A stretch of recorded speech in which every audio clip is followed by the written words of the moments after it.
Calvino tinha grande amor pela palavra de Deus. Interessante é notarmos que o alvo principal dele nas Institutas e nos seus comentários era conceder a base bíblica sistemática para a prática pastoral.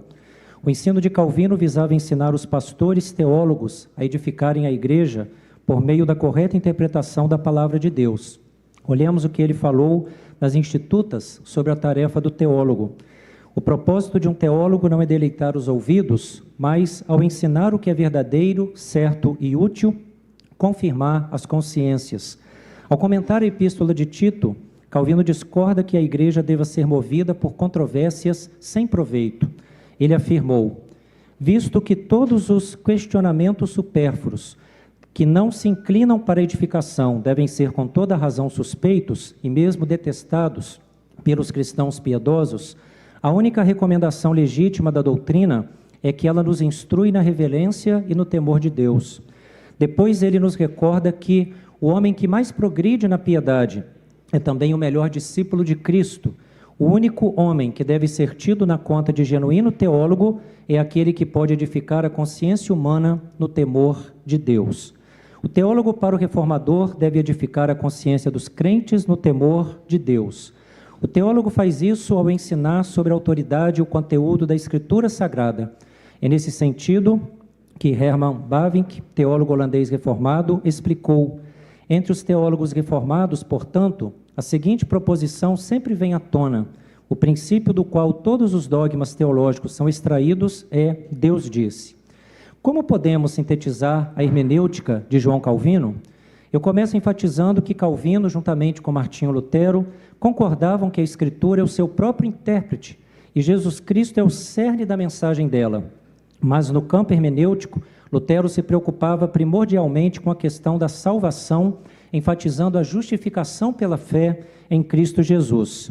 Calvino, por outro lado, embora também afirmasse a justificação pela fé em Cristo, ampliava o seu ponto de vista, refletindo sobre a soberania e a glória de Deus.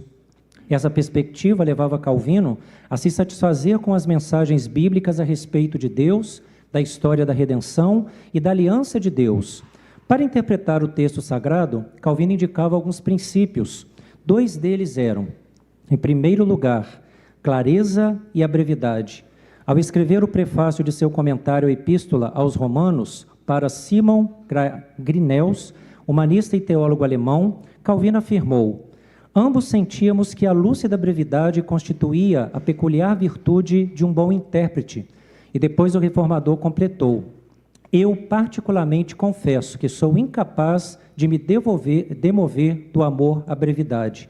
Com essas palavras, Calvino defende que as explicações sobre a Bíblia precisam ser claras e concisas para que sejam bem entendidas.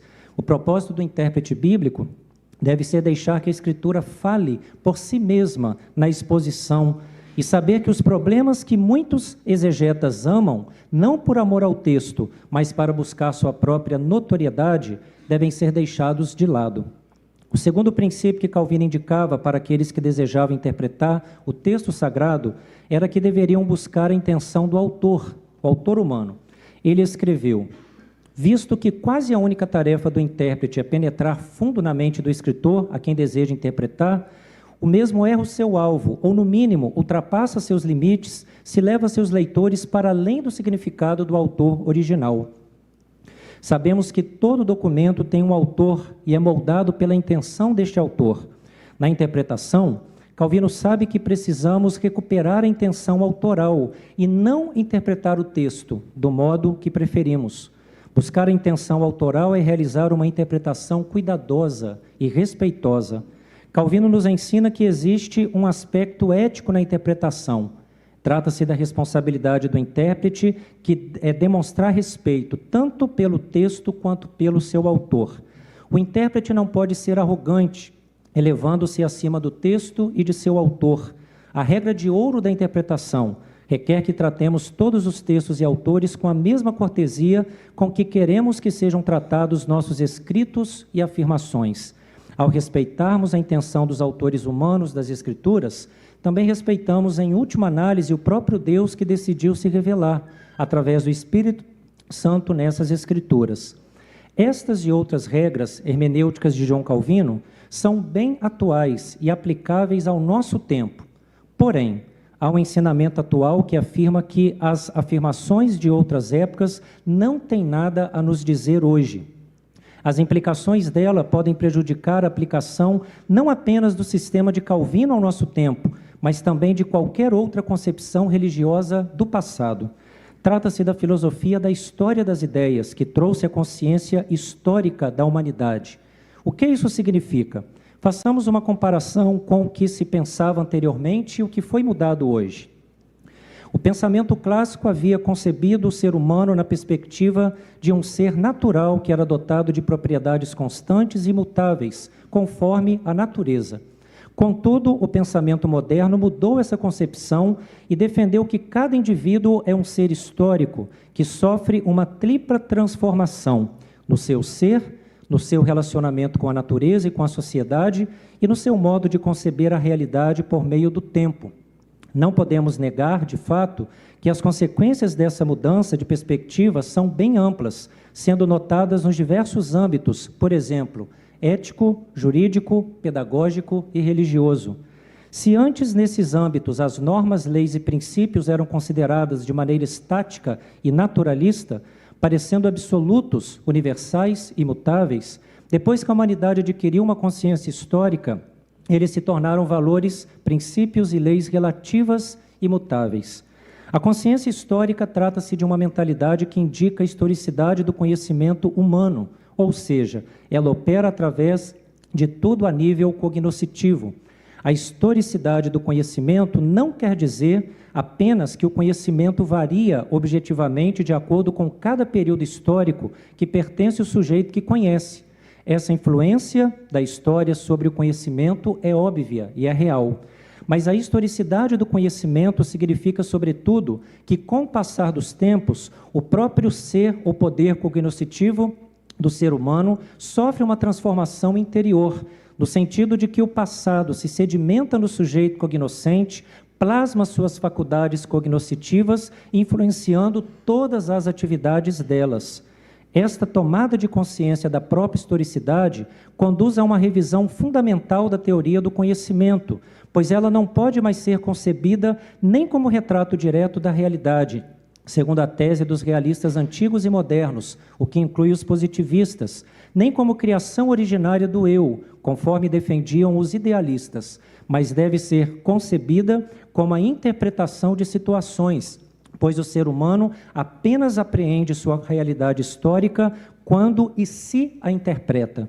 Conforme eu disse, a verdade nesta posição, porque de fato a história influencia cada sujeito que nela vive.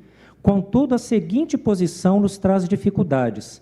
A consciência histórica do ser humano afirma que tudo pensado até agora só faz sentido como um instante da totalidade, uma espécie de momento de autoconstrução do logos. Nessa perspectiva, por exemplo, a interpretação católica e a protestante têm, cada uma em seu lugar, seu valor e importância, podendo ser consideradas verdadeiras em seu momento histórico. Contudo, só permanecem como verdade quando, no final de seu período, são abandonadas porque são inseridas no todo que está passando por uma formação. O que esta visão faz com a verdade?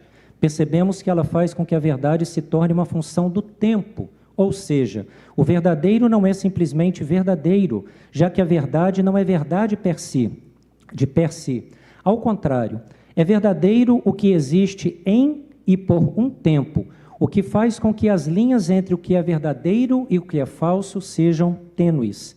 Isto é complicado, pois defende que a atitude básica do indivíduo em relação à verdade e a si mesmo deve ser mudada. Deste ponto de vista, a fidelidade à verdade de ontem consiste em abandoná-la, ou melhor dizendo, em superá-la, para que ela seja promovida ou elevada à verdade de hoje. Deste modo, a regra é superar para preservar, o que significa que o que era constitutivo de ontem apenas se mantém hoje se for superado. Os que aderem à filosofia da história, das ideias, defendem que a verdade hermenêutica ensinada por João Calvino são superadas. Há quem defenda que o cristianismo precise ser atualizado. Isto implicaria em soltar o que nos prende ao passado. Entendo que este não é um caminho aceitável para trilharmos. Os princípios hermenêuticos desenvolvidos por Calvino respeitam tanto a autoridade como o conteúdo da Escritura Sagrada. Deste modo, são de fato regras que pertencem a um tempo passado. Entretanto, não devem ser consideradas verdades somente na conjuntura daquele período histórico, podendo ser descartadas em nosso tempo. O calvinismo puro redescobre a pregação apostólica do evangelho bíblico, podendo ser definido como o zelo pela prática das antigas doutrinas da graça. Concordo com as seguintes palavras de Paulo Anglada, teólogo reformado brasileiro. Podemos estar certos de que aqueles que professam calvinismo encontram-se em excelente companhia. Encerro minhas breves reflexões nesta noite, nos desafiando a reconhecer que a reforma protestante teve o privilégio de ser a maior recuperação do Evangelho desde os tempos apostólicos. Por isso ela nos ensinou e nos deixou riquezas que devem ser redescobertas a cada nova geração. Sendo assim, o cristianismo não precisa ser atualizado. Uma renovação cristã em nosso tempo não significa substituir o que é ser cristão por algo que seja considerado melhor ou diferente, mas significa revalorizar o que é próprio do ser cristão.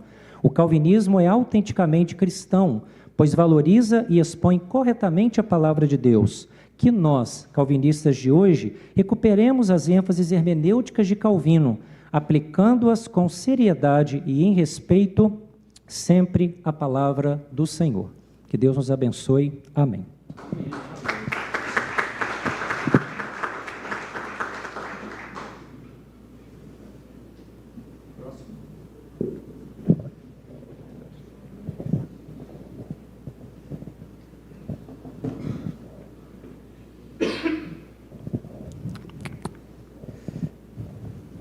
Boa noite, irmãos, graças e paz.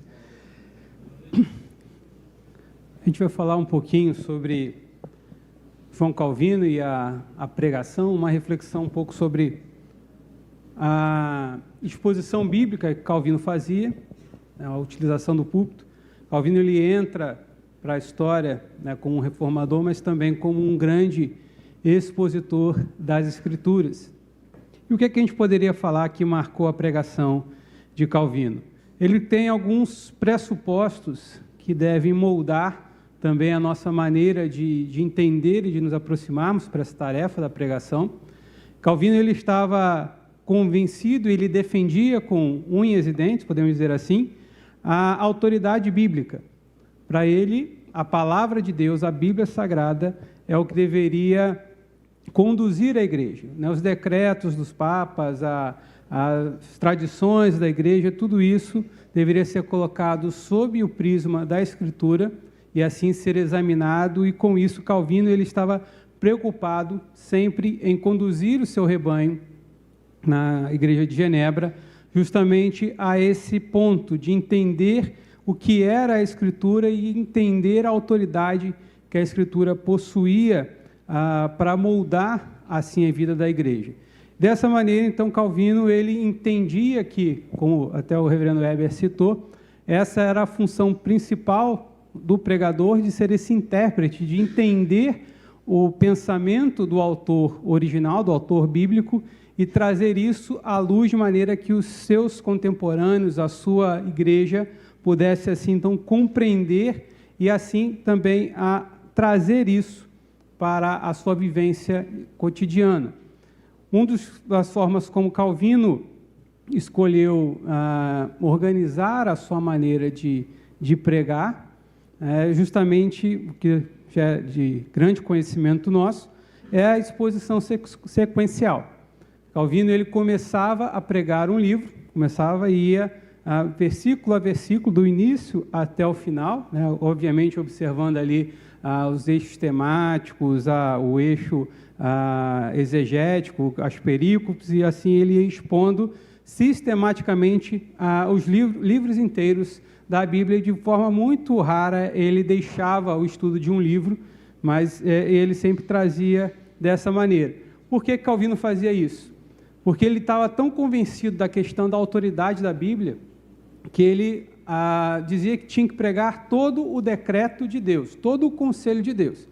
Fazendo isso, pregando sequencialmente, ele entendia que era uma garantia de que ele não se furtaria de pregar todo o decreto. Não poderia fugir de doutrinas difíceis, não poderia deixar de trazer palavras duras, reprovações quando necessário. Ele teria que tratar de todo o decreto de Deus. Por isso ele se especializou e escolheu como método essa exposição sequencial.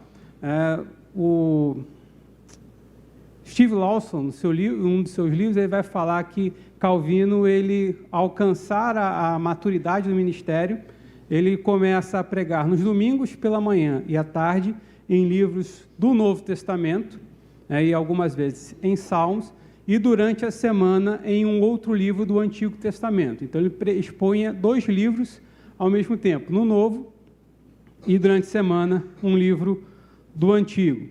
E, com isso, ele sempre demonstrou essa visão elevada da pregação, mostrando que era importante, e ele vai considerar como função primordial do ministro, trazer a pregação e fazer com que ela seja compreendida. Ele dizia que se um ministro não faz isso, ele não tem esse zelo pela pregação, esse ardor pela pregação, ele deveria ser destituído da sua função. Ele vai apresentar como prerrogativas para o pregador que ele tenha uma mente zelosa, para que ele possa pregar e preparar o seu sermão, ter conhecimento da Bíblia e, com isso, ele buscar demonstrar e apresentar a glória de Deus. Precisaria ter um coração devotado. Calvino ele vai dizer que não adianta só você aprender, só você conhecer e compreender intelectualmente. Isso precisa fazer e trazer impacto na sua vida, trazer transformação, um coração devotado.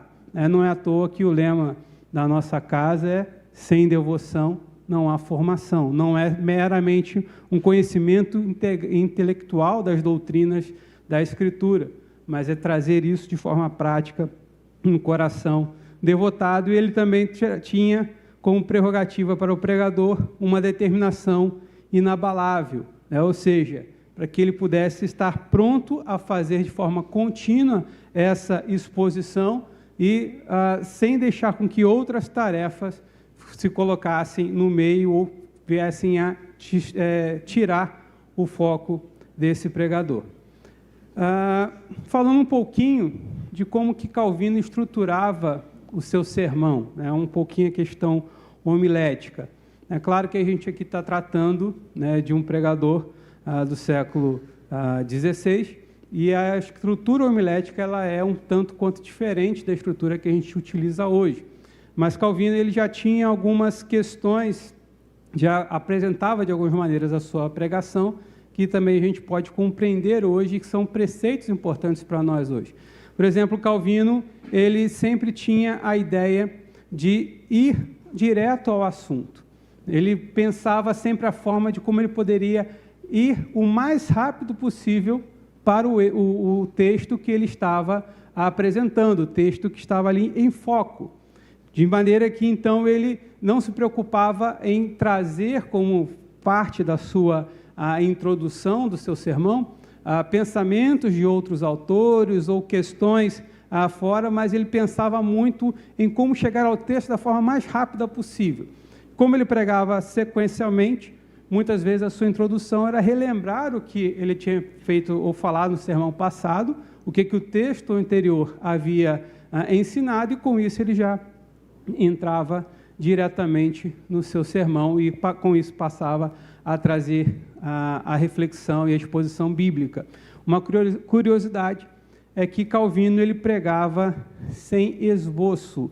Ele preferia não ter nenhuma anotação diante de si no momento que eu estivesse ali expondo, e antes que alguém venha dizer, meus alunos de homilética principalmente, e de prática de pregação, que, então se Calvino fazia assim, eu vou fazer assim também.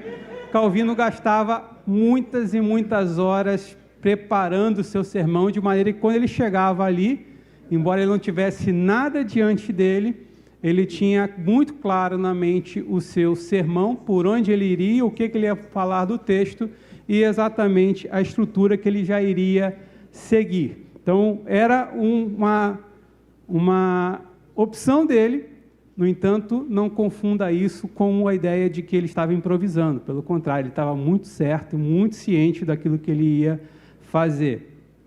Calvino dava sempre grande peso ao contexto bíblico. Ele mostrava o que aquele texto estava dizendo, como que isso poderia aproximar ali o pensamento do autor bíblico com o público original, né, para quem ele escreveu, para quem ele estava falando, como também da sua igreja. E Calvino ele tinha também como prática apresentar o seu tema.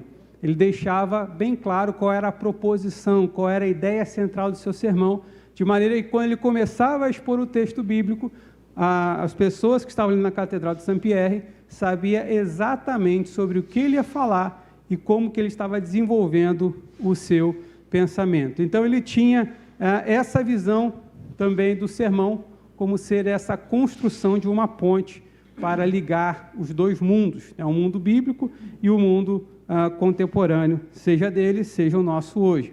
Ele explicava o texto e, com isso, ele tinha sempre uma ideia e uma preocupação muito clara, que era ser extremamente preciso. Calvino ele é notável pela sua precisão exegética. Ele tinha conhecimentos profundos dos idiomas originais, grego e hebraico, conhecia como ninguém muitas das práticas culturais e ele se aprofundava demasiadamente nisso, de maneira que quando ele expunha o texto para os seus ouvintes, ele se preocupava em trazer de maneira que os detalhes mais importantes e mais relevantes para serem compreendidos fossem ali apresentados de maneira clara. Ele sempre defendia que deveriam ser interpretadas de forma literal, ou seja, o sentido mais óbvio do texto e natural, vai dizer Calvino, é o sentido do texto, é o verdadeiro significado. Calvino também tinha como costume fazer algumas referências cruzadas, o que a gente chama hoje de textos de apoio, ou textos que vão firmar alguma verdade que a gente estava ali trazendo, mas Calvino ele fazia isso com muito cuidado, para que ele não se afastasse do texto principal. Ele citava alguns textos, mas sempre dando foco ao seu texto principal. E ele sempre apresentava também uma maneira de raciocinar, buscando persuadir os seus ouvintes. Então, ele tinha um encadeamento lógico, ele ia discorrendo, desenvolvendo seus argumentos, de maneira que as pessoas que estavam ouvindo podiam não apenas compreender, como também serem levadas a chegar às mesmas conclusões que Calvino estava ali apresentando, e com isso chegar às mesmas conclusões racionais. Calvino, preocupado sempre com a sua igreja, ele tinha cuidados justamente para que, como eu já disse, o texto ficasse bem compreendido. E para isso ele, diferentemente do que a gente muito pode imaginar, principalmente quando a gente lê algumas obras de Calvino, que são bem rebuscadas, de maneiras bem sólidas, vamos dizer assim, construídas de maneiras bem, às vezes, quase que indecifráveis, você precisa pensar ali, refletir algumas vezes. Quando ele estava no púlpito, ele tinha uma maneira diferente de se comunicar. Ele buscava ser simples, então ele usava palavras familiares às pessoas que estavam ali ouvindo. Por diversas vezes, ele repetia os textos bíblicos, parafraseando muitas vezes, trocando palavras, e muitas vezes ele usava palavras, sinônimos, para que as pessoas pudessem compreender. Calvino dizia que os pregadores devem ser como pais, partindo o pão em pedaços pequenos para alimentar seus filhos. Uma prova disso, embora Calvino fosse um exímio exegeta, fosse um profundo conhecedor dos idiomas originais, Calvino nunca, nas suas pregações, falava a palavra original, fosse do grego ou do hebraico, e raramente se referia à língua grega, diferente de hoje em dia. Muitas vezes o pessoal quer fazer ali, usar o léxico à vontade ali, e se esquece dos significados. Calvino trazia expressões sempre cheias de vida. Ele entendia que pregação é ciência e arte. Ciência na busca do conhecimento, de buscar estruturar, organizar ali os seus pensamentos, mas arte na maneira de apresentar de maneira a despertar a atenção de quem está te ouvindo e também chegar a mover não apenas o intelecto, como tocar as emoções e a vontade. Por isso, Calvino ele trazia sempre palavras muito, não apenas familiares, mas ele trazia expressões cheias de vida, buscando sempre intensidade, mostrar o valor daquilo que ele estava colocando, usando comparações, metáforas, ideias, ditos proverbiais. Calvino utilizava tudo isso na sua exposição. E ele também usava por diversas vezes perguntas para estimular a sua congregação. Por vezes, ele propunha uma pergunta e ele mesmo já respondia, alguns instantes depois. Por vezes, ele usava perguntas retóricas, sempre tendo como objetivo levar os seus ouvintes a refletir. E assim também, Calvino ele chamava a atenção por um número limitado de citações. Calvino não citava muitos autores nos seus sermões. Ele conhecia muito, estudava muitos pais da igreja, por exemplo, mas dificilmente ele usava alguma citação no seu sermão. Algumas vezes, quando fazia isso, ele fazia de maneira bem discreta e, muitas vezes, indiretas. Algumas vezes ele cita, por exemplo, Agostinho, mas ele não identifica Agostinho, ele não estava plagiando, ele apenas está fazendo ali uma paráfrase, trazendo ali algo que ele se recorda e estava assim apresentando. O que também não é difícil de entender, uma vez que ele pregava sem anotação, sem esboço na frente dele, também não teria como ele lembrar, apesar da sua mente prodigiosa, lembrar com exatidão qual é o livro, qual é o autor, enfim. Então, muitas vezes ele trazia algumas citações, mas sempre em número muito limitado. E, como eu disse, ele sempre também tinha uma estrutura muito bem desenvolvida. Embora ele não tivesse ali com o esboço, quem ouvia o seu sermão conseguia identificar aonde ele estava, o que ele estava fazendo, sobre o que ele estava falando, o que ele estava expondo. E ele sempre buscava algo que é extremamente importante, era aplicar o que ele estava pregando para os seus ouvintes. Calvino ele tinha uma preocupação que o consumia, que era que os seus ouvintes, que a sua igreja conseguisse ser alimentada pela palavra e entender o que a palavra de Deus estava ensinando, e assim pudesse praticar. Calvino ele tinha essa grande preocupação de maneira que ele buscava sempre uma forma de conectar o que ele estava explicando, o que ele estava expondo, o que a Bíblia dizia e o que isso deveria repercutir, reverberar na vida da igreja de Genebra. Ele sempre tinha esse foco e ele gastava tempo nisso, buscando fazer com que o que ele estava expondo, o que a Bíblia dizia, tivesse uma aplicação prática na vida daqueles que estavam ouvindo. Ele trazia, quando necessário, exortações pastorais de maneira amorosa, mas ele atacava aquilo que precisava ser atacado, ele citava o pecado que precisava ser abandonado. Por diversas vezes ele conduzia seus ouvintes a uma avaliação pessoal, e Steve Lawson também vai dizer, mais uma vez, que Calvino, toda vez que ele pregava, ele tinha uma pessoa que acompanhava o seu sermão, que não se impressionava com a capacidade de expor, não se impressionava com a maneira de estruturar o sermão, não se impressionava com o seu vigor ao expor, mas estava o tempo todo ali examinando e julgando Calvino, e Lawson vai dizer, essa pessoa era o próprio Calvino. Calvino disse que o pregador é o primeiro que precisa ouvir o seu sermão e ser impactado por ele. Se você está pregando, vai dizer Calvino, e o seu sermão não falou a você, é porque esse sermão precisa ser preparado e você precisa ouvir com mais clareza a Escritura. Calvino também não se furtou com o necessário de uma confrontação polêmica, ele denunciava os erros, ele falava contra o papado, contra a igreja romana do seu tempo, e assim ele vai demonstrar ali sempre essa necessidade e essa coragem para fazer essa confrontação polêmica. E ele sempre com essa preocupação de que aquilo que está sendo exposto precisa ter aplicação prática na vida daquele que estava ouvindo. Ele concluía sempre de maneira rápida, trazendo um resumo, reafirmando o que ele havia exposto, e ele sempre apresentava ao final aquilo que a gente poderia chamar ali de um apelo urgente, que ele fazia para que na igreja, mais uma vez, entendendo que era necessário esse exame e essa aplicação da verdade que havia sido exposta, para que a Bíblia trouxesse apelo e apoio à vida daquelas pessoas e transformação.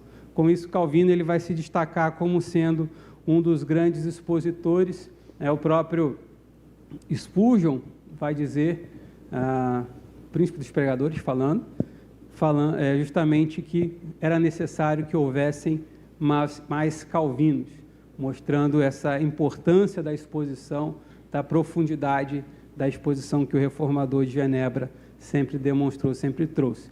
E ele nunca encerrava um sermão sem fazer também uma oração, uma intercessão final, para assim apresentar diante de Deus a igreja que havia acabado de ouvir ali a proclamação da palavra, e que essa palavra pudesse assim criar raízes e trazer resultados, frutos na vida daquela igreja. É algo que nós precisamos refletir hoje a respeito da nossa prática de pregação, se nós estamos realmente buscando expor a palavra de Deus de maneira convencidos, como Calvino, da autoridade bíblica, e principalmente para que essa palavra, a palavra de Deus, ela tenha relevância para o nosso tempo. Algumas pessoas dizem que Calvino era um homem à frente do seu tempo. É uma afirmação que eu concordo e discordo ao mesmo tempo, porque Calvino ele tinha assim uma visão à frente do seu tempo. Ele enxergava lugares e práticas que ele queria ser transformadas e aonde chegar.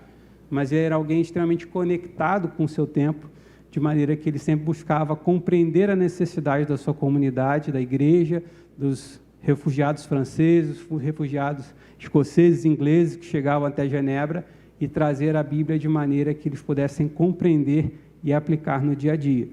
Volto a dizer, essa é uma preocupação que eu acho que vai muito hoje também de encontro à nossa realidade, que não é simplesmente uma exposição intelectual das verdades bíblicas, mas que seja uma exposição que convença tanto o intelecto, mas que desperte a piedade e a devoção no coração daqueles que nos ouvem. Deus nos abençoe.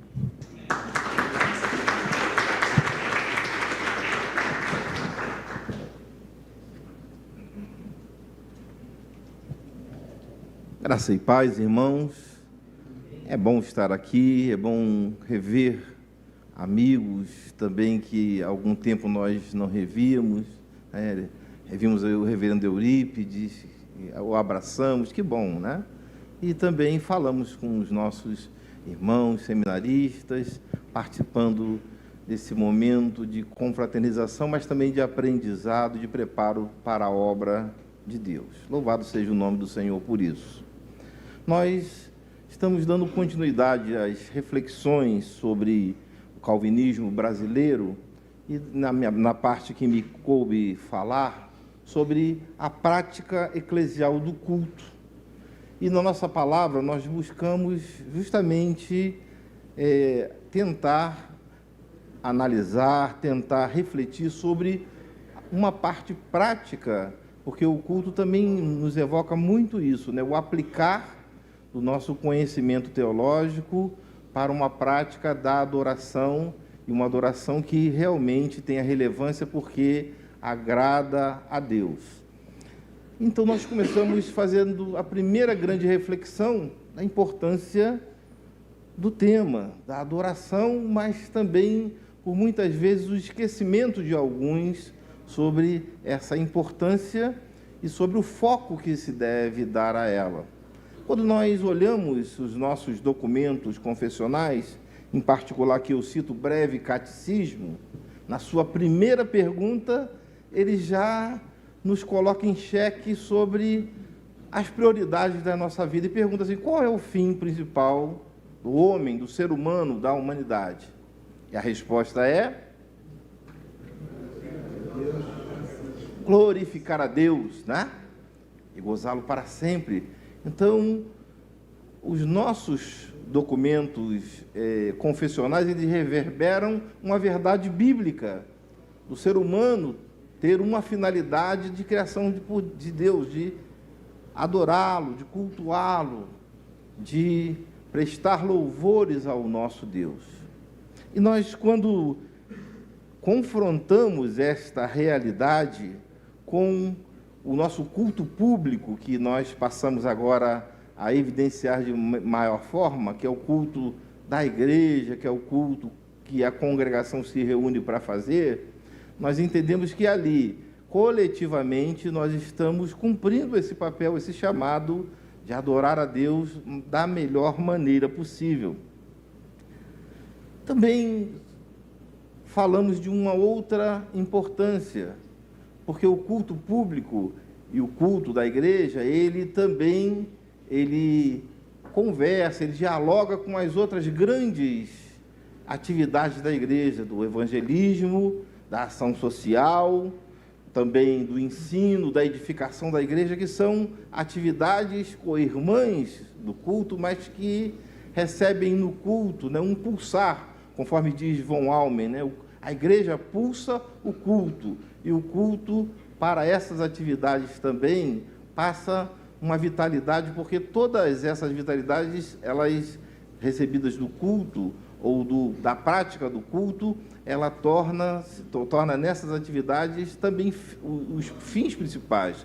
Porque quando nós observamos, quando chamamos alguém, através da evangelização, a crer em Deus, a despertando a sua fé, ele é chamado para adorar a Deus. Quando nós ensinamos alguém na igreja e mostramos a realidade bíblica, queremos que ele adore a Deus da melhor maneira possível, conforme prescreve as Escrituras. Então, também, o culto, ele dialoga de maneira profunda com essas outras atividades. Mas temos uma crítica dada, talvez por alguns teólogos, alguns pensadores antigos, reformados, como também o próprio von Almen, que todas as discussões teológicas mais profundas, elas tangenciam a importância do culto. Conquanto o culto tem essa importância vital para a vida da igreja, elas passam bem próximo ao centro do valor realmente que o culto deveria ter. E nós queremos tomar uma das frases dele, porque quando nós olhamos e queremos, dentro da eclesiologia, definir o que é igreja, nós definimos como um grupo ou uma comunidade que cultua Deus. Então, ele diz que há um pulsar do culto dentro da igreja. E se nós acabarmos com o culto, a igreja morre e todas as outras atividades da igreja certamente morrerão.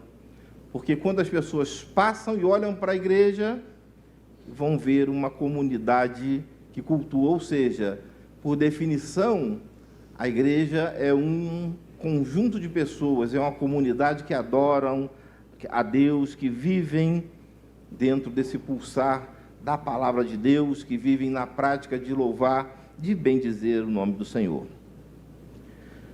Por outro lado, nós nos perguntamos também o que é o culto, ou o que é o verdadeiro culto.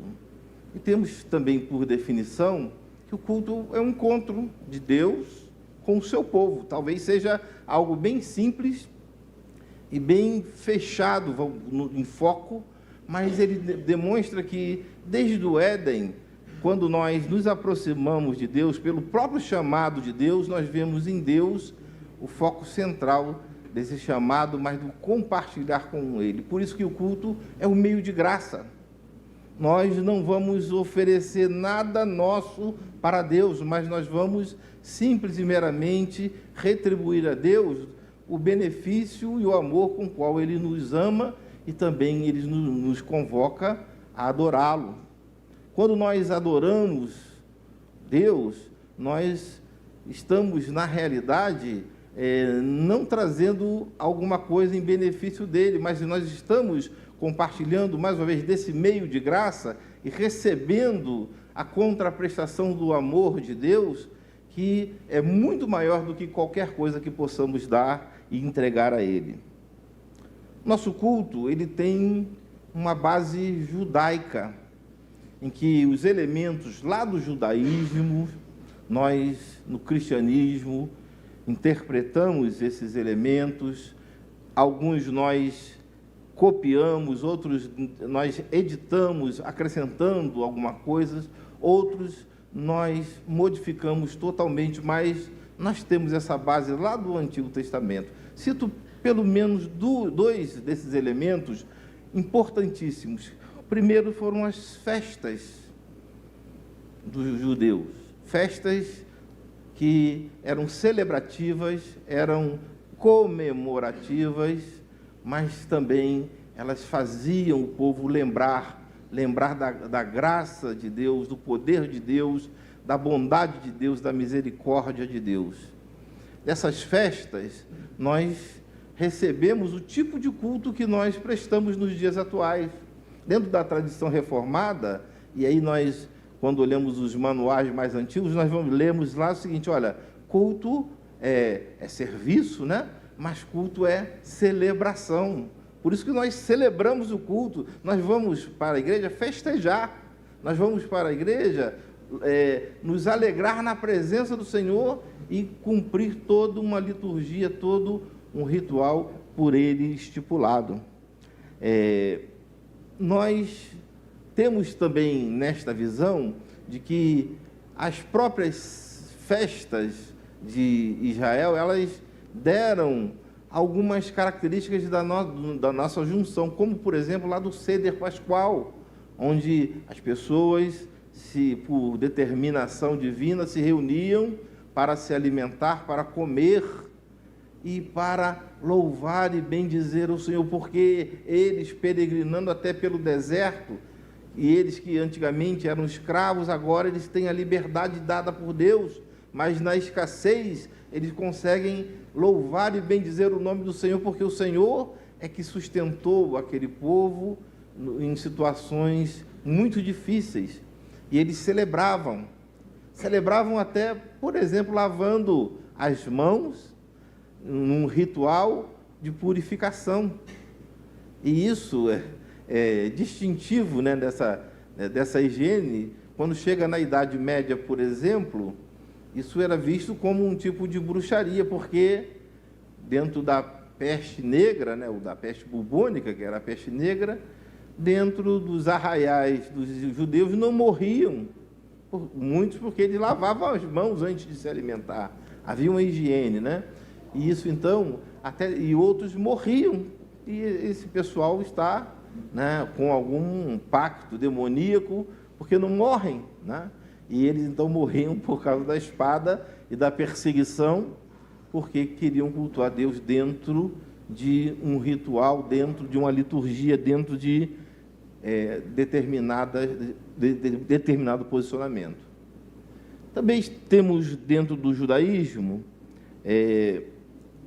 essas refeições familiares que começaram, então, a ser os protótipos da nossa Santa Ceia.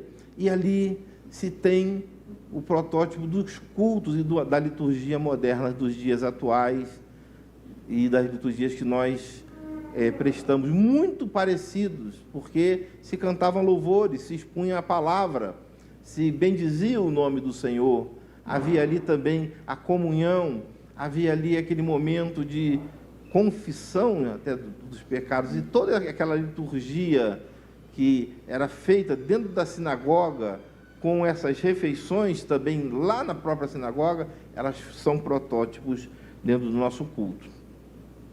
Chegando à reforma e à visão reformada, os reformadores começaram a entender o seguinte, que precisava-se de um princípio para se nortear o culto, um princípio para se regularizar e regular o culto. Então, como bons reformados, né, entenderam que a Bíblia seria esse bom princípio, o princípio regulador do culto, que é a palavra de Deus, que está na nossa confissão de fé, lá no artigo, no capítulo 21, no inciso 1, ele fala o seguinte, olha, lá no finalzinho, um modo aceitável de se adorar o verdadeiro Deus é instituído por Ele mesmo e tão somente limitado à sua vontade revelada, que não deve ser adorado segundo imaginações, invenções dos homens ou sugestões de Satanás, nem sob qualquer representação visível ou de qualquer outro modo não prescrito pelas Escrituras. Então, o nosso princípio regulador do nosso culto, segundo a nossa visão reformada, é a própria palavra de Deus. Mas cria-se também um problema, que muitos hoje, nos dias atuais, criticam esse posicionamento e perguntam o seguinte: onde está na Bíblia uma liturgia completa da qual nós possamos nos basear? Onde está essa prescrição? Onde está um versículo sequer que determine o uso ou faça a retirada do uso de qualquer dos elementos de culto? Irmãos, não existe. E que prescrição seria essa, então? Como a Bíblia faz essa prescrição? Nós entendemos que, desde lá do Antigo Testamento e também do Novo Testamento, nós temos aqueles atos utilizados e consagrados pelo culto. Atos esses que até o Senhor Jesus deu a sua chancela. O Senhor Jesus, ele utilizava, por exemplo, a oração. Tem textos que mostram o Senhor Jesus instituindo a ceia, cantando. O Senhor Jesus frequenta o templo, a sinagoga. O Senhor Jesus fala sobre oferta. O Senhor Jesus lê e proclama ali as Escrituras. O Senhor dá graças, o Senhor participa do culto. E, de certa forma, esses elementos são consagrados pelo uso da própria comunidade do Novo Testamento. Então, essa prescrição das Escrituras, elas são em cima desse uso que foi consagrado no dia a dia desta congregação e também dessa comunidade do Novo Testamento, que entendia que isso era culto. E o interessante é que esses mesmos elementos, eles se repetem por vários séculos e não há muita discussão sobre eles até chegarem ao século XX, onde há um pouquinho mais de controvérsias do que se pode e não se pode utilizar no culto. E cria-se, então, paralelo e tangenciando essa ideia, o princípio normativo do culto, que é uma ideia que caminha bem próxima essa do princípio regulador do culto, que diz o seguinte: olha, nós podemos utilizar tudo o que está dentro da nossa visão, desde que a Bíblia não proíba. Ou seja, então a Bíblia exerce aí o papel de veto, ou seja, se a Bíblia não vetar, podemos utilizar no culto público. É até interessante, né? Até politicamente correta essa fala dentro da visão de muitos, mas cria-se também um outro problema para a visão reformada, porque muitos das atividades que são praticadas pela igreja, até fora delas, são bem recebidas e não há nenhum problema utilizar-se da sua prática pelos cristãos. Mas o grande problema é aplicá-las em culto, porque muitas delas não cabem, e é trazer fogo estranho dentro de um culto que tem que ser determinado por Deus e tem que agradar a Deus. Nós vemos e temos vários textos no Antigo Testamento, no Novo Testamento, que eles, de certa forma, dão os contornos desse culto que agrada a Deus. E gostamos sempre de citar na sala de aula aquele texto de Uzá, Uzá bem alegre, correndo, e vem a carroça com a arca da aliança. Uzá, de repente, os bois tropeçam e a arca ia cair. Uzá, então, toma aquela atitude excelente para aquele seminarista, né, que está atento, né? Não vou deixar cair. Deixa que eu pego, pastor. E o texto fala o seguinte, que Uzá é fulminado, e uma palavra ali interessante no texto bíblico, por irreverência. Essa palavra é muito, como o reverendo Sérgio está falando, ela é interessante, é irreverência. Mas por quê? Porque o contexto todo estava equivocado. Porque Deus já havia prescrito como Ele queria o culto. Não é boi que tem que carregar a arca da aliança, são os levitas, os coatitas. Tem varais para isso, tem que trazer nas costas, louvando, parando um certo tempo, louvando a Deus. Estava tudo errado. E na nossa visão do politicamente correto, eu já ouvi isso, se perguntou, mas por quê? Gente, por quê? Por que não poderia ser de outra maneira?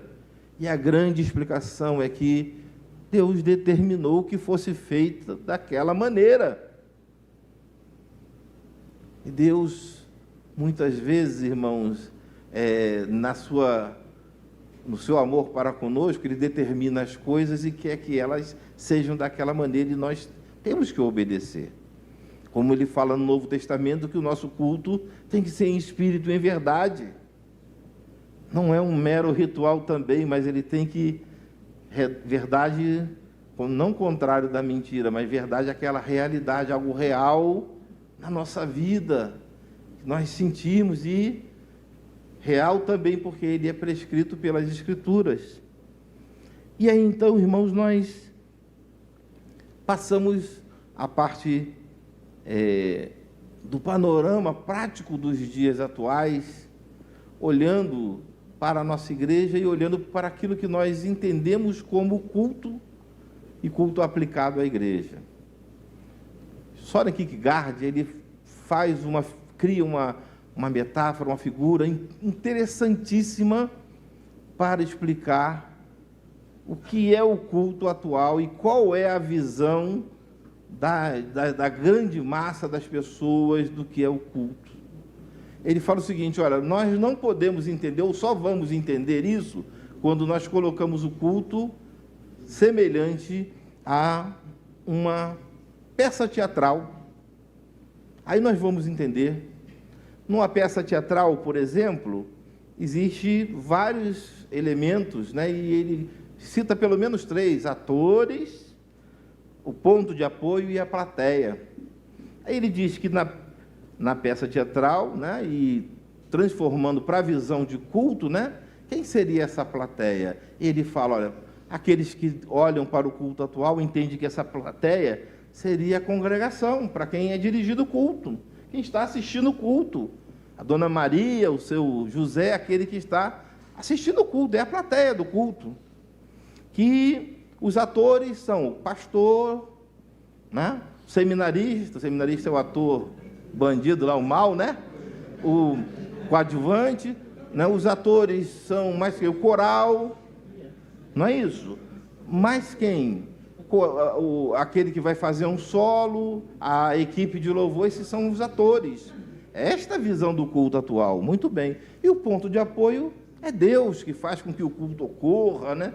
Com o seu poder, com a sua boa vontade, com o seu amor, né? Que bom. É assim realmente que no senso geral as pessoas veem, que legal, mas só que isso não está dentro da Bíblia, não.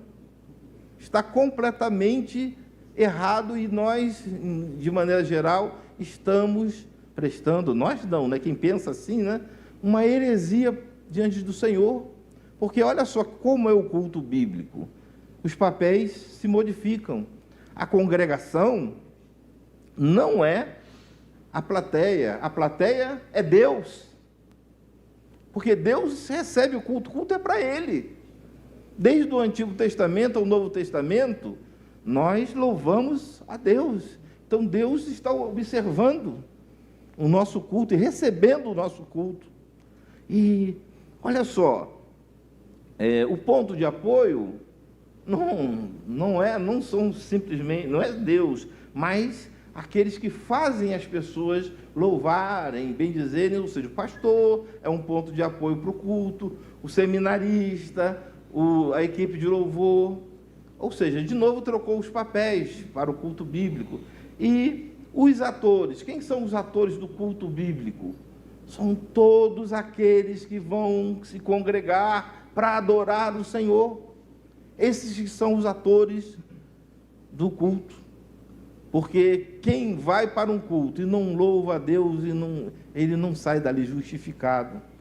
E é um grande alerta para as lideranças da igreja, principalmente para os pastores, que chegam no culto e ficam preocupados com a qualidade do que ele vai falar, do coral, do diácono, se as coisas estão correndo bem, se a liturgia está sendo cumprida, e muitas vezes esquece de adorar a Deus, esquece do fim principal dele, como ser humano.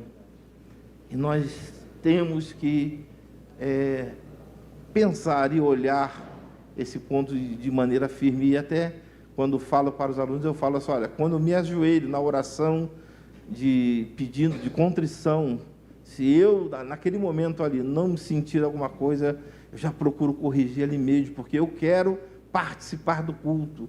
Eu tenho que participar do culto. Nós temos que fazer isso.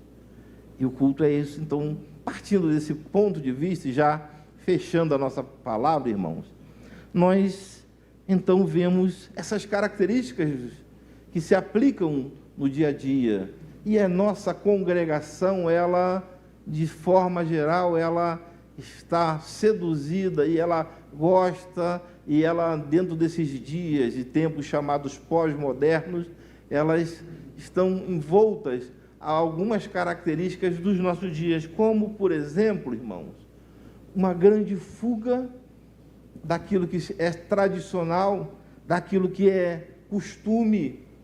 Nós estamos numa política de simplificação e parece que a nossa sociedade tem uma aversão à historicidade e aquilo que nós chamamos de tradição.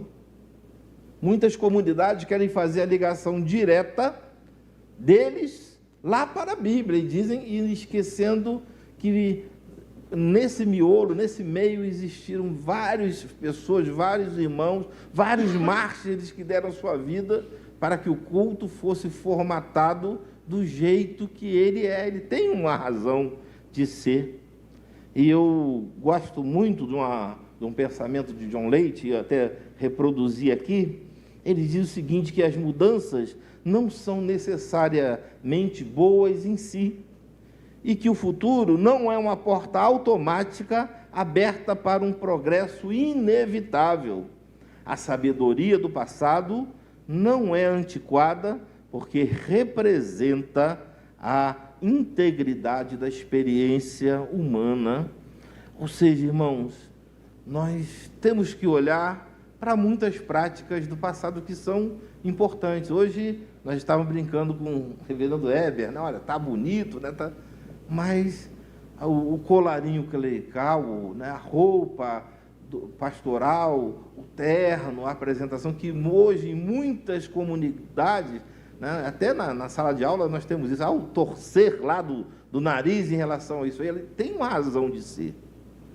E nós temos que entender todas essas práticas e entender o porquê disso e o porquê do nosso culto ele ter esse formato que ele tem.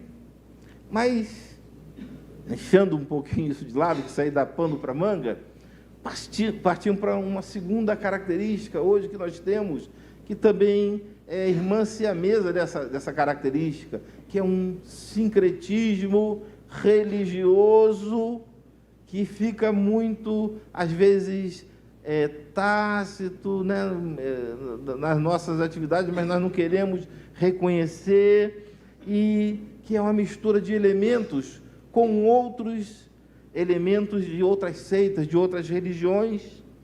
E aí nós temos, por exemplo, uma mística nas falas, uma mística dentro do próprio culto, uma mística daquilo que é somente espiritual, e as igrejas querem fazer isso, irmão, queremos o espiritual em detrimento daquilo que é material. É uma reedição do gnosticismo, né?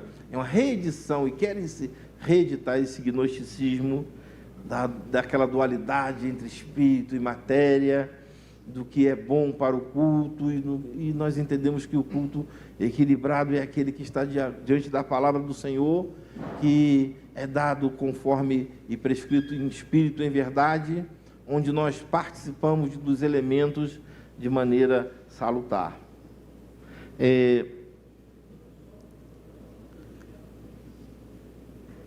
Passando mais à frente, né?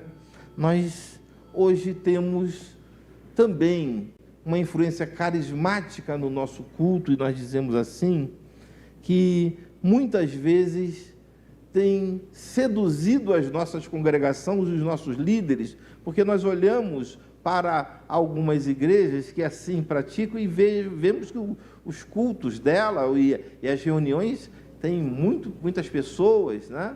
E dá uma falsa impressão de um poder espiritual superior, né? Uma alegria informal, e isso atrai as pessoas, porque queremos números, queremos mostrar números ao nosso conselho, ao nosso presbitério, e essa característica, ela concentra em práticas muitas vezes emocionais, práticas místicas, e deixando aquilo que é formal, como, por exemplo, uma ordem litúrgica, de lado, porque é antiquado e porque não chama tanto a atenção.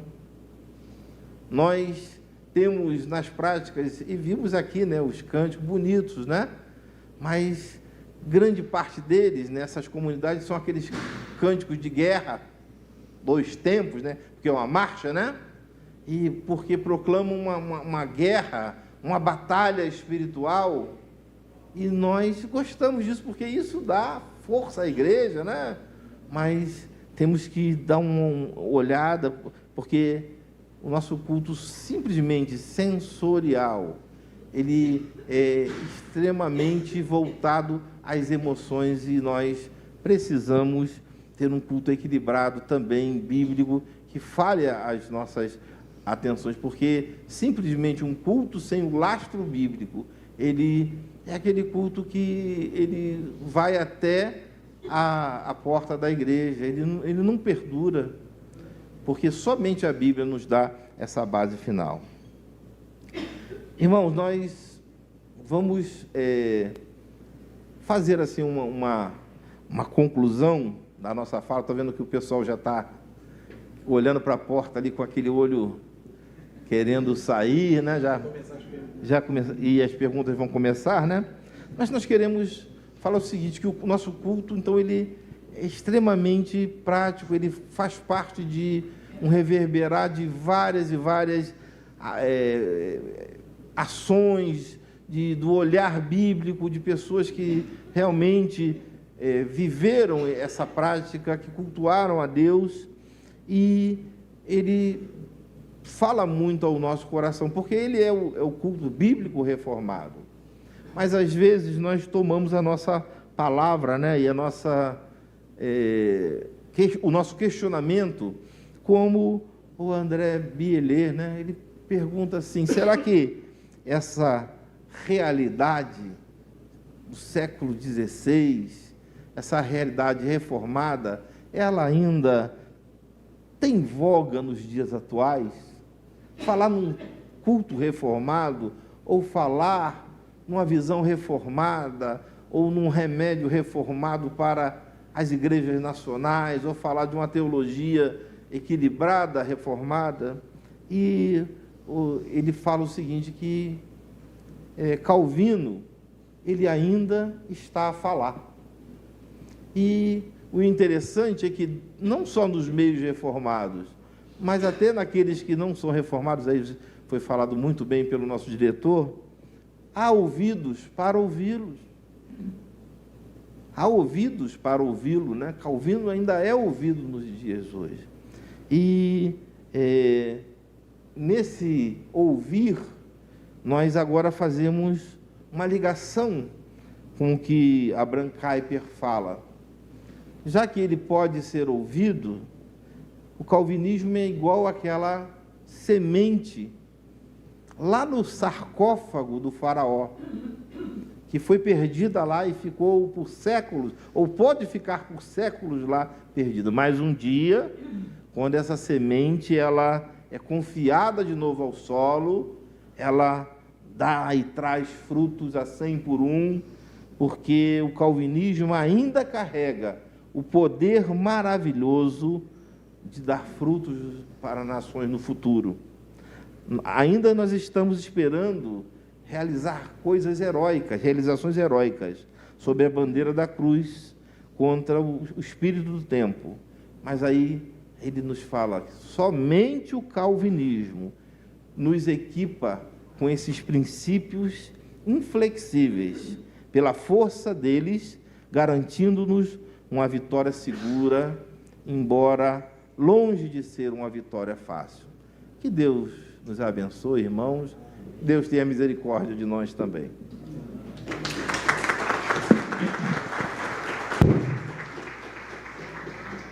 Bom, gente, vamos passar imediatamente às perguntas. Eu já tenho umas perguntas muito boas aqui. O Cássio Vandré está perguntando, e aí a gente lança a pergunta e os irmãos que quiserem responder vão poder fazer. Uma pergunta em duas. Do que foi dito, percebemos que parte do problema está no método de pesquisa. O método histórico-crítico é a estrutura acadêmica atual. De que forma o calvinismo pode contribuir para uma virada de chave? E seria o método histórico-gramatical mais adequado para isso? Obrigado e uma ótima noite.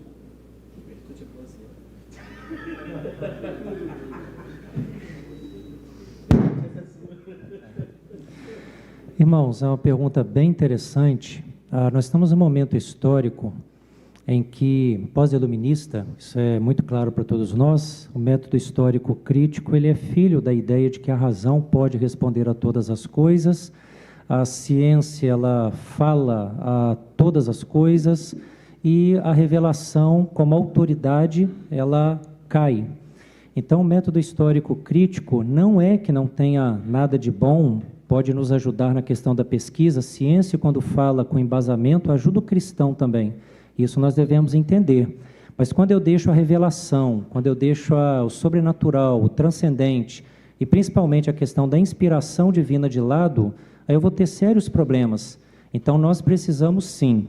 Eu quero que vocês continuem estudando depois do seminário, quem sabe fazendo um mestrado, doutorado, até pelo MEC, mas vocês vão ver uma grande dificuldade com relação a isso.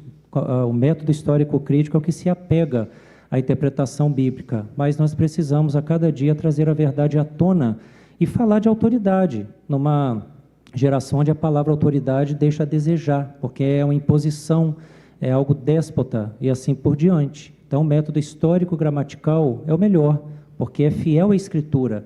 Pensem comigo, se a Escritura chegou ao imperador em poucas décadas, por que a nossa geração demora tanto para acontecer alguma coisa? O cristianismo chegou ao imperador em poucas décadas. O cristianismo, no 3º século, já era religião oficial do Império Romano em 381. O que eles fizeram? Pregaram a palavra, confiaram no poder do Espírito. E a nossa geração, que tem tanto método, tanto conhecimento, o que acontece que não dá certo? A culpa não é de Deus. Então, nós precisamos agir e agir no Espírito, trazendo fidelidade à palavra do Senhor. Deus honra quem é fiel, e nós devemos ser fiéis a Ele a cada dia, na exposição da Bíblia também. É pregar a verdade, ela liberta e transforma. Se eu estiver errado, por favor, me corrija, como historiador. Mas eu sugiro a leitura do texto O Dilema do Método Histórico-Crítico na Interpretação da Bíblia, do Reverendo Augusto de Nicodemo. O grande problema do método histórico-crítico não está no método, está nos pressupostos do método. Essa é a grande questão. Então, isso é importante, porque às vezes a gente joga fora, a gente pega a bacia, né, como diz aquele ditado, e joga, depois de dar o banho, joga a criança fora, junto com a água suja. Né? Então, mantenha-se a criança e jogue-se água suja fora. Joia, muito obrigado. A Tamires tem uma pergunta aqui bem que traz para o contemporâneo, bem contextualizado. Como aplicar as teorias do conceito calvinista para a famosa geração Z, de forma que os atinja de maneira simplificada e objetiva? Isso é boa, hein? Alguém gostaria de... Eu acho que isso tem a ver com o nosso curso, que nós vamos... mais jovem Já sobrou? Faz parte da geração Z. Já está geração Z. Não, eu não estou na geração Z, não, estou anterior a ela. Mas eu acho que justamente, tendo aquilo que a gente estava falando, até como Calvino, ele sempre se preocupava em compreender o tempo e fazer com que a verdade bíblica tivesse aplicabilidade ao seu tempo. E eu acho que hoje o nosso grande dilema, aí eu já conversei isso algumas vezes em sala de aula, é conseguir justamente entender o nosso tempo e dialogar com o nosso tempo. A gente quer voltar e falar, não, porque Calvino pregava assim e falava assim, então a gente vai pregar assim e falar assim. Só que Calvino, ele estava atento com o tempo dele e dialogava com o tempo dele. Se ele tivesse hoje, ele estaria atento ao nosso tempo e dialogaria com o nosso tempo. E provavelmente alguns não iam gostar, não torcer o nariz para o que estava falando. Mas a grande questão é essa, é você entender o tempo, é ouvir as perguntas, né? A gente já tem a resposta. E uma vez eu escutei isso de uma irmã na igreja, eu falava justamente sobre isso, a gente tem que ouvir a pergunta para dar a resposta, ela não interessa a pergunta, a resposta de Jesus. Eu falei, ok, mas se você não sabe qual é a pergunta, como você vai apresentar a resposta? Esse é o nosso grande drama hoje, né? E seja na questão da pregação, seja na questão de entender liturgia, de como interpretar a Escritura, é sempre entender qual é o tempo, para qual o tempo que nós estamos falando, né? O conteúdo a gente não vai negociar, mas a gente precisa entender como esse conteúdo ainda traz mensagem poderosa para o nosso tempo. Eu acho também que no nosso curso que nós estamos de pós-graduação pode ajudar a responder essa questão, né? Cosmovisão cristã ajuda a entender como contextualizar as coisas. Bom, as perguntas que chegaram até mim até agora foram essas. Eu quero colocar uma última pergunta que eu fiquei me perguntando no decorrer das palestras, no decorrer da semana, que era dizer que nosso seminário está de parabéns, porque a gente sentiu uma estrutura concatenada, a gente percebeu, nada foi combinado, mas a gente percebe uma unidade de pensamento, uma ideia que está muito bem estabelecida no nosso seminário, e os professores, aqueles que estão trabalhando aqui, parece que estão na mesma sintonia, e louvado seja Deus,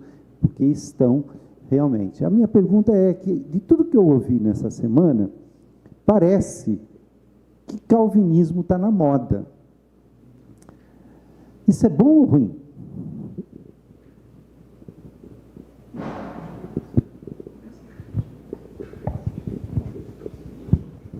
É excelente.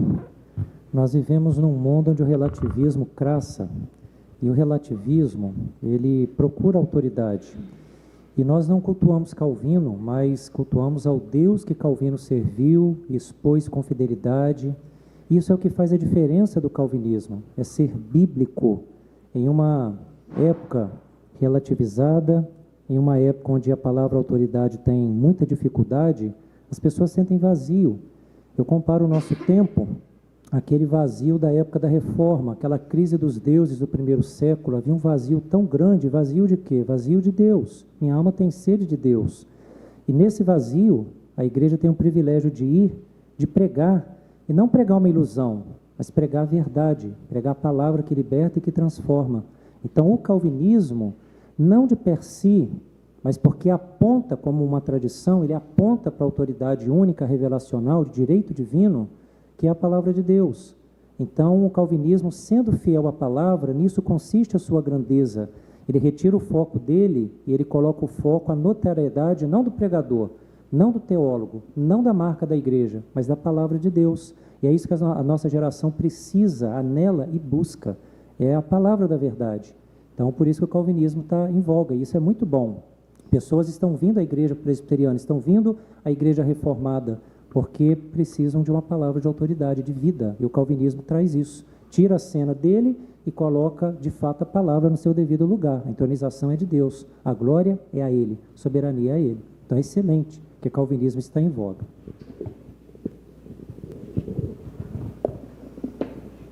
Na obra do Abraham Kuyper, quando ele fala sobre o calvinismo, e ele fala o calvinismo como um sistema de vida, ele cita o seguinte, que o calvinismo ele tem uma supremacia sobre os outros pensamentos, porque o calvinismo ele se baseia única e exclusivamente na palavra de Deus. E essa base dá essa autoridade a ele. Enquanto que, por exemplo, citando, né, sem qualquer senso de crítica, a Igreja Católica Romana, que coloca, por exemplo, a organização, não, à frente da fé e à frente de todas as coisas, ou seja, a igreja é mais importante que a fé, né, e outros, né, que colocam a parte mística mais importante do que a fé. O calvinismo ele coloca a fé, né, subordinada a Deus e dentro do parâmetro da palavra de Deus. Nós, nos dias atuais, vemos uma superficialidade das pessoas, e dentro dessa simplificação as pessoas perderam a essência e também ficaram vazias. E agora nós vemos a necessidade de muitas de preencher esses vazios com algo significativo, com um lastro positivo. E através, talvez, da televisão, das leituras, de teólogos reformados aí que são consagrados, muitos cristãos, e até não cristãos, têm observado, visto esse movimento, e isso tem sido desafiador para eles. Eles têm ouvido uma coisa de peso, algo que tem lastro, por isso, então, eles têm buscado nossas igrejas, inclusive reformadas, com afã de receber disso, porque já não estão mais satisfeitas com um superficial.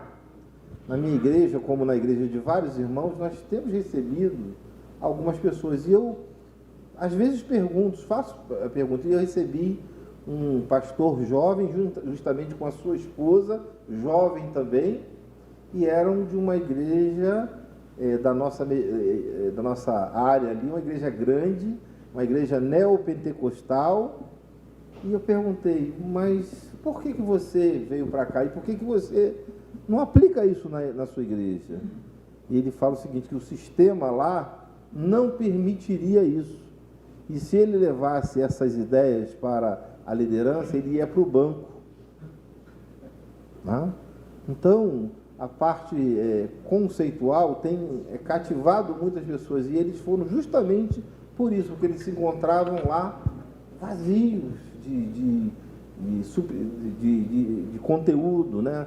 Era muito superficial, eles queriam mais alguma coisa. Então, por isso que hoje, né, o calvinismo tem esse atrativo e as pessoas estão carentes disso. Eu entendo, estava até procurando, não consegui encontrar, mas, se não me engano, foi a revista Time, há alguns anos atrás, menos de uma década, que publicou uma listagem de pensamentos e sistemas que eram influência no mundo, principalmente o mundo ocidental, e o calvinismo estava entre eles, né, entre as 10 primeiras. Isso mostra, de fato, a relevância que o calvinismo tem e tem crescido. E eu observo isso no nosso tempo, E acredito que grande parte está justamente retomando aquela pergunta antiga anterior da geração Z.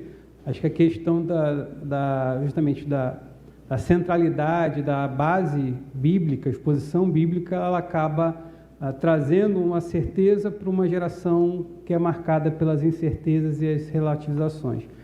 Mas eu vejo com alguma preocupação a ideia de moda, porque o que eu tenho observado muitas vezes é que o se tornar, até como o nosso diretor falou na sua exposição, o se tornar calvinista está muito acima de se tornar cristão.